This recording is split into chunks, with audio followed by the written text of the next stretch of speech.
Hey, what's up YouTube? Gonna do another Granitestone pizza cooker video. This time we're gonna cook some great value pizza rolls. And we're gonna do 800 on the bottom, 400 on top, so they don't burn. If you go too hot on top, they'll burn. And I'm just gonna cook them for 4.5 minutes.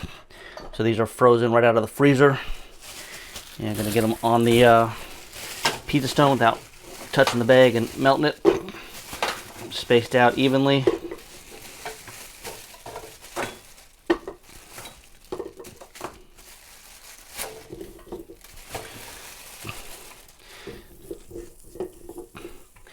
Alright, I'm going to cook them 4.5 minutes, let them rest, and then we'll cut them open and we'll show you what you got.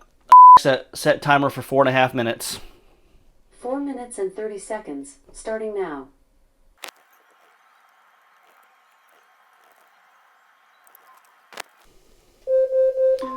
Stop timer. Alright, 4.5 minutes is up. Go ahead and kill power. Open it up. And they look and smell delicious here. We'll see if we can just get them off with a pizza peel.